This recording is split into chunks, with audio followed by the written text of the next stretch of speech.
Welcome back to Why Humans Avoid War.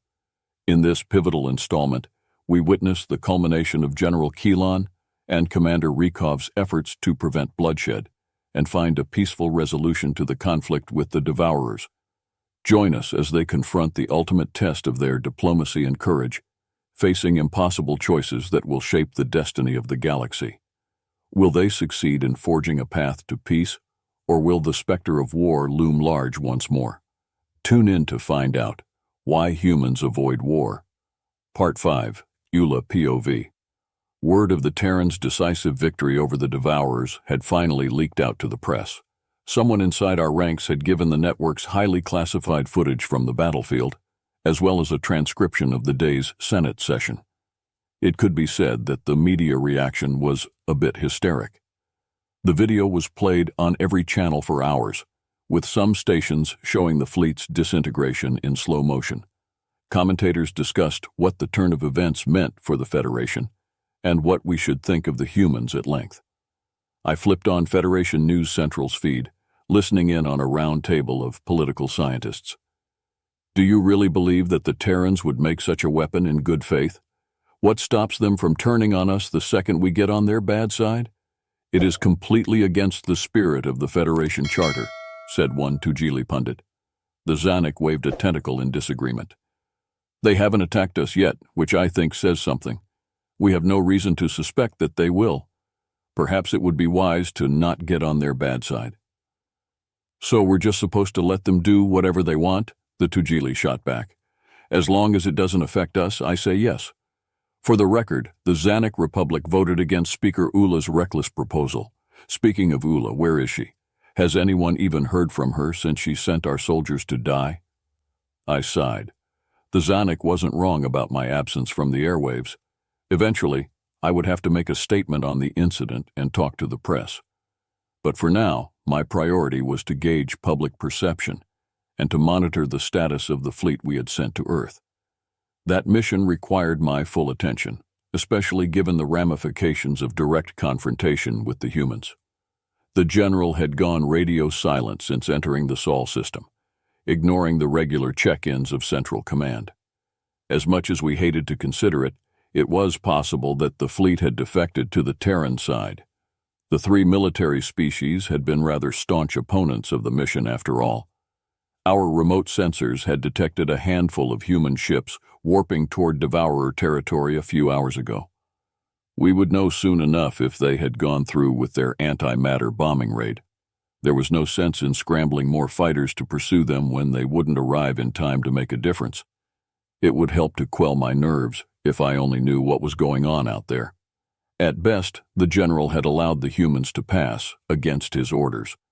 Not that I could honestly blame him for avoiding a one-sided battle. The option that the Terrans had attacked the fleet was ruled out by the automated computer reports flowing in. 0 damage was recorded to any ship by the status monitors, so it seemed the craft were still operational.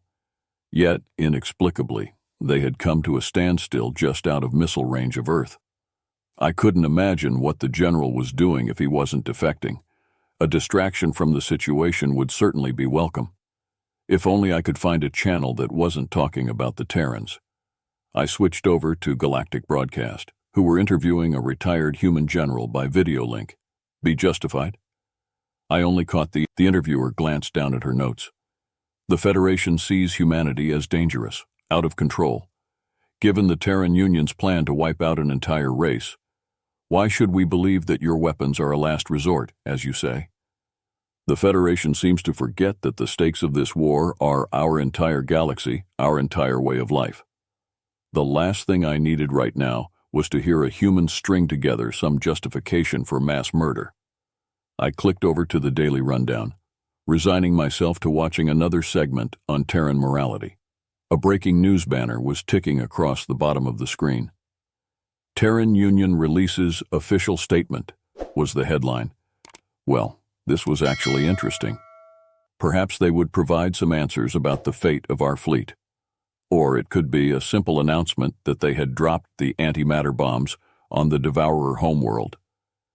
After a day of silence, disregarding questions even from their closest allies, The Terran Union is finally speaking out about the events that transpired at the Battle of Sirana system. Their statement reads as follows: Humanity takes its duty to protect its friends in the Federation very seriously, and we would go to any length to keep our galaxy safe. We regret that many of you misunderstand our intentions, and hope that in time you will see us as friends again. After the battle, our forces were able to capture a Devourer prisoner alive and interrogate him. The situation is much more severe than we thought. It seems we are dealing with a hostile artificial intelligence. We ask that our allies in the Federation work with us to determine our next course of action. I blinked in confusion. Were the humans implying that the Devourers were an artificial intelligence rather than a sapient species? We had not even considered that, given that their ships appeared to originate from one planet, assumed to be their homeworld. If the Terran Union was telling the truth, I was a lot less opposed to their original plan of blowing the enemy to smithereens. My holopad indicated an incoming transmission on our military frequency.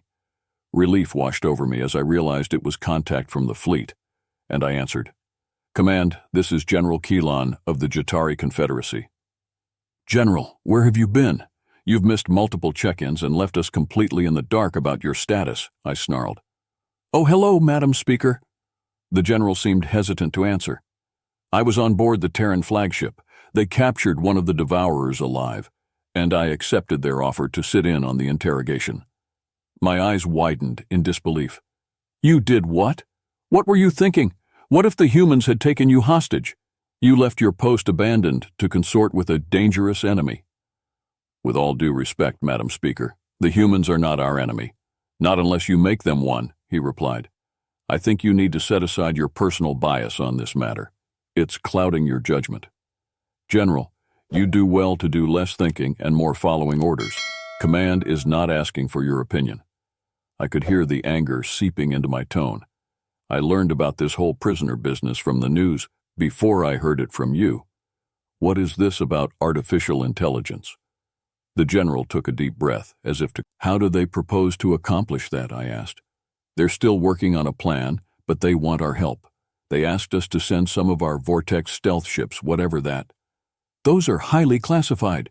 How do the Terrans know about them?" "Obviously, they're spying on us.